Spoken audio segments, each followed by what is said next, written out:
Hello and welcome back. I'm Joseph Hoffman, and today we'll be working on some finger power. Today's focus is F major. We'll be doing 2-octave scales, arpeggios, diatonic chords, and inversions. Let's get started with our finger power workout. So we're in F major today, which has the key signature of 1 flat, B flat. So take a second with me, and on your piano, can you just play all of your B flats? Let's find every single B flat and play it on your piano. As you're playing scales in a key, I like to kind of just keep in mind where all my sharps or flats are. So that's the one you want to keep track of. So I almost pretend like this B is hot lava, because I'm never going to play that B. I'm always going to play B flat instead. So this white key you'll never play. It's like, it's electric, hot lava. Got to just skip over it. Let's actually start with our left hand today. Why? Well, the left hand uses the standard fingering. I call it the standard fingering for scales. It's the same fingering we use for many of the other white key scales. And that's 5, 4, 3, 2, 1, 3, 2, 1, 4, 3, 2, 1, 3, 2, 1. Let's practice that in groups. So try this with me. Take your finger 5 on a low F on your piano. Here's my middle C. Going to come down quite a bit below that. Octave and a half below that. Play your finger 5. Then let's do a group of 4. So your finger 2 is going to be on that B flat. Group of 4, then a group of 3. And do this with me. So fingers 1, 2, 3, then fingers 1, 2, 3, 4, then fingers 1, 2, 3. Okay, then play that group of 3 again, then a group of 4, then a group of 3, then a group of 4, and then finger 5. It's very helpful to think of those groups, so as you're playing the scale, you can think, here's 4, 3, 2, 1, and then 3, 2, 1, then 4, 3, 2, 1, 3, 2, 1, then 3, then 4, then 3, then 4, and you're done. Pause the video and work on the left hand 2-octave F major scale, then press play to go on.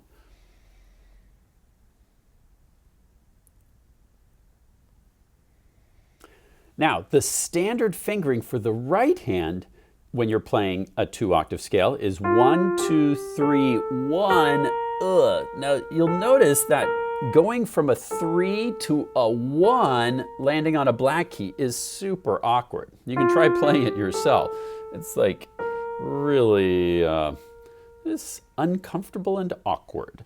So we have a different fingering for F major because there's a black key that lands on that 4th note. What we're going to do is, instead of starting with a group of 3, we're actually going to switch things up and start instead with a group of 4 first this time. So we'll go 1, 2, 3, 4. And since we did a group of 4, now we'll have to do our group of 3.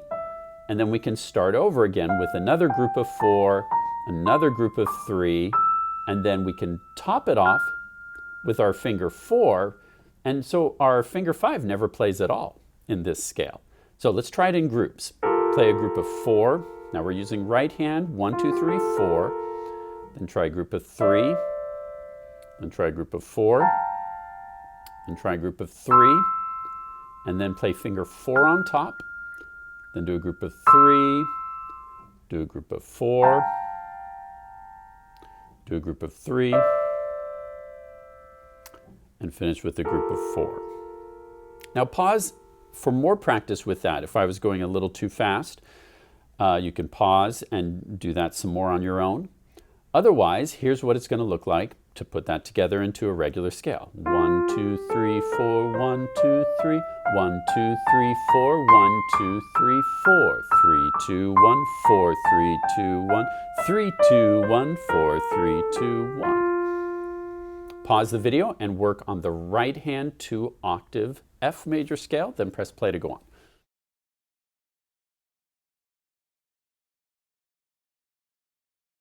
Now it's time for arpeggios. Let's go back to the left hand. Our fingering for the left hand is 5, 4, 2, 1, 4, 2, 1, 2, 4, 1, 2, 4, 5. That's the standard fingering. The right hand is also the standard fingering. We don't have to worry about black keys because we're on the F major triad. All white keys, 1, 2, 3, 1, 2, 3, 5, 3, 2, 1, 3, 2, 1. Pause the video and work on left hand F major arpeggio 2 octaves, right hand F major arpeggio 2 octaves, then press play to go on.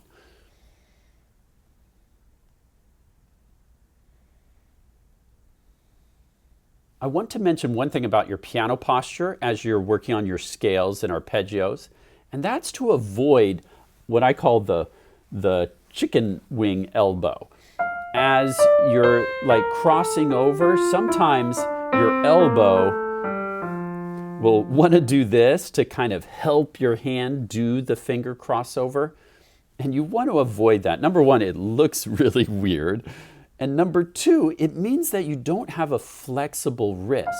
With a flexible wrist, you can manage those crossovers without elbow motion. And when you want to play really fast scales someday, you don't have time to be, flapping your elbow around that much.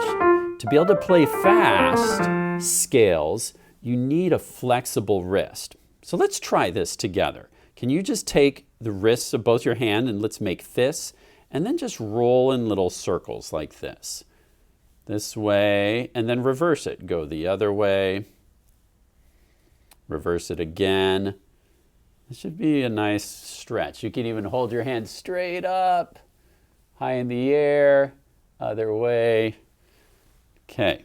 Now, as you're playing scales and arpeggios, your wrist is going to have to make subtle motions. And so if you stay flexible, like when you cross over, notice how your wrist is having to make a little subtle shift. It's not something your elbow is helping with. It happens in the wrist.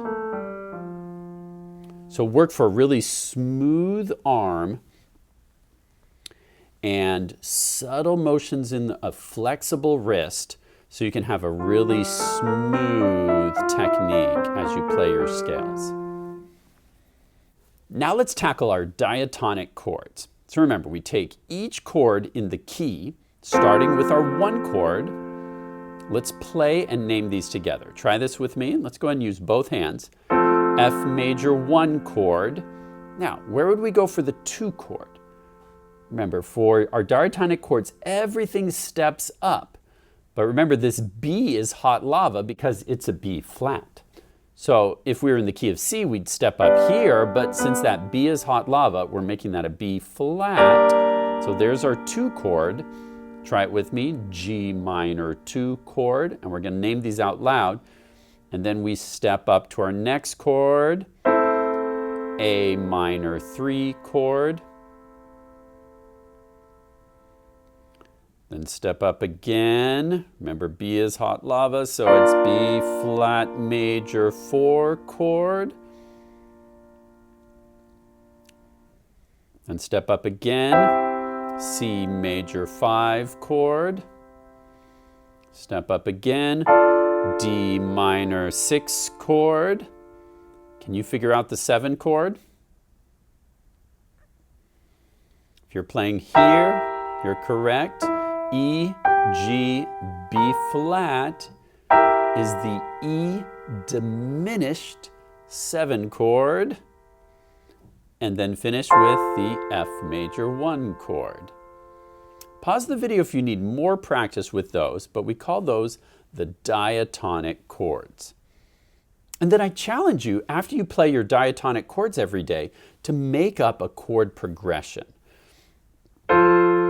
Like you can go, okay, let's start with the 1 chord, maybe go to the 4 chord, then maybe the 2 chord, then maybe the 3 chord.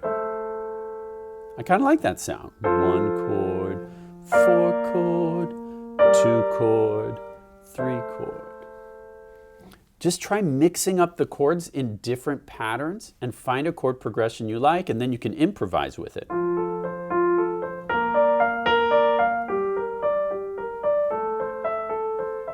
Make up different rhythm patterns, different accompaniment patterns. Just have some fun. You can do the block chords in the left hand while your right hand plays a melody.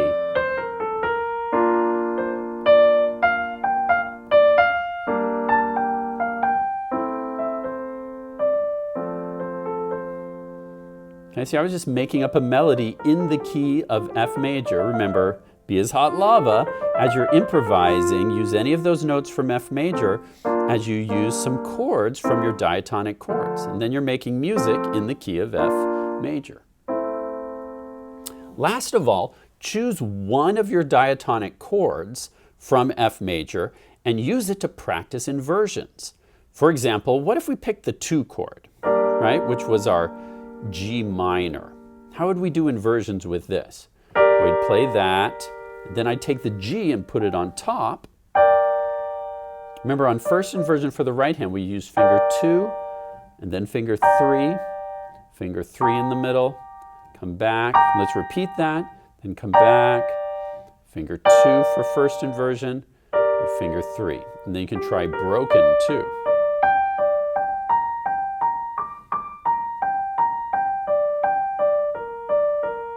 Then we'll do it in the left hand.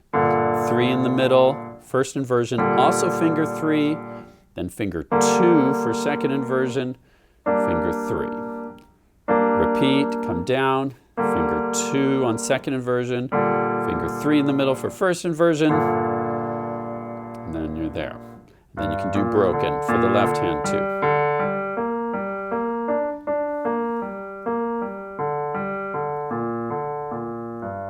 Okay, but you don't have to choose the 2 chord. You could have chosen the 4 chord or the 7 chord, that weird E diminished chord. Could have been what you do inversions with. Okay, just make sure you're using the correct fingering. The tricky thing is to remember which chord you use finger 2 on. It's first inversion for the right hand. In the left hand, it's second inversion. Trust me, that's the fingering you really want to train for correct technique. It will help you out in future, more advanced pieces to learn those correct standard fingerings.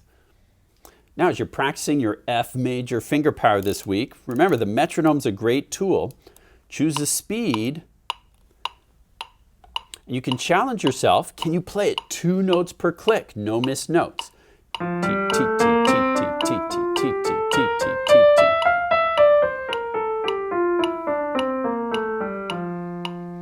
You know, and if you're missing a note every time, slow it way down. T, T, T, T, T, T, T, T. It only counts if it's correct fingerings, no missed notes, and then gradually speed it up a little bit at a time until you're playing the scale nice and fast. You want to go for smooth and even. Great work today with our finger power workout doing F major, scales, arpeggios, and chords, and inversions. I recommend starting out your practice every day with some finger power. This week, keep reviewing F major until you feel like you have it mastered. And also maybe choose 1 or 2 other keys that you've learned in the past to review too. Happy practicing, and see you next time.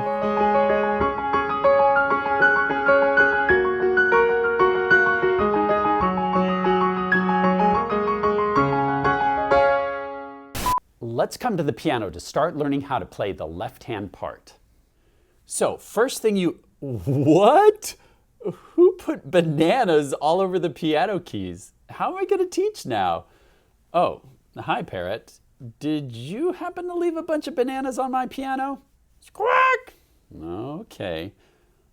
Oh, I know. Monkey! Woo-hoo! Hi, Monkey. Woo-hoo! I'm fine, thank you. And you? Oh, I see. I'm sorry to hear you've been feeling bored today and didn't have anyone to play with. Okay, so you thought it would be fun to hide spiders in Princess's salad? And then you mix some mayonnaise in Chef's batch of whipped cream? And then did you decide it would be fun to put bananas all over my piano keys? Monkey, look carefully. Do you think maybe it was you who left the bananas all over my piano? Well, first let's work together to clean up these bananas. And then we should probably go say sorry to Princess and Chef.